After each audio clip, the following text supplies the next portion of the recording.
Fox 5 Health News. New sugar guidelines for kids call for less than 6 teaspoons of added sugar a day and just 1 serving of soda per week. Woo! That one's tough. Joining us now is Fox 5 medical contributor Dr. Devi Parampo. Good to see you. Good to see you too. I love this. I try very hard. It's very difficult. Yeah, it is. There's so many things you don't even know that, have sugar in them. Exactly. I mean, 6 teaspoons is basically 100 calories, so not very much, right? And like you said, it could be in all kinds of things. I mean, you usually think about cookies and cake, but there's, of course, cereals, barbecue all kinds sauce, of things. Milk, soda. everything. Yeah, it's in everything. It's everywhere. Well, luckily, at least in July 2018, they're supposed to come out with new labels that give you a little bit more information about the added sugars. But this is the first time the AHA is actually coming out with these expert recommendations, especially for kids between the ages of 2 to 18, right?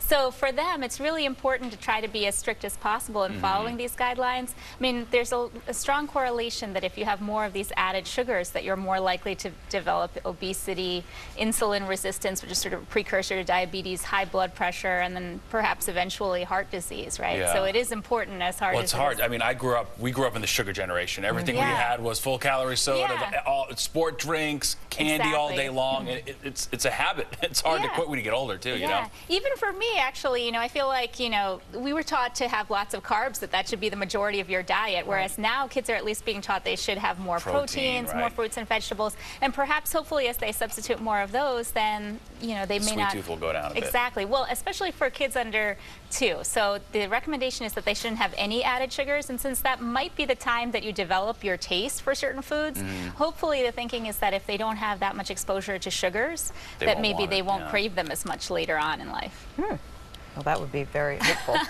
and nice, and I wish I had done that. Me too. Okay, this is actually very interesting and eco-friendly. Edible food packaging, which could preserve food better, perhaps, and also cut down on waste, and we could be seeing it within 3 years on store shelves. That's promising. I think it's exciting. I mean, we have a lot of problems, across the world, right, with malnutrition and starvation, first of all, but we still have a lot of food waste, and part of the problem, part of the reason for that is that even though we have a lot of food, it just goes bad before you can send it to people because of poor packaging, because of poor refrigeration. So to have packaging that might be better than foil paper or better than plastic wrap, right, would be a huge advantage in terms of treating those issues like malnutrition, but also in terms of food waste and environmental waste. So I think it's very exciting. The packaging is supposed to be made out of casein, which is a milk protein, so it's sort of organic. But at the same time, there might be some critics because, for people who are hesitant to have animal products or dairy, if you're allergic to dairy or lactose intolerant, there might be an issue there.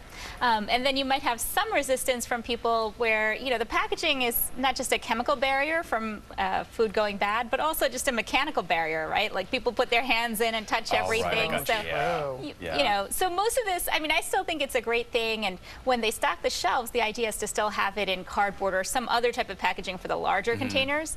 But still, even if people in your family are kind of reaching into the fridge and grabbing different things, you may not want to. Gotcha, right. That's a whole different equation to it. Ooh, so true. Cutting down on food waste is a good thing, though. Yeah, exactly.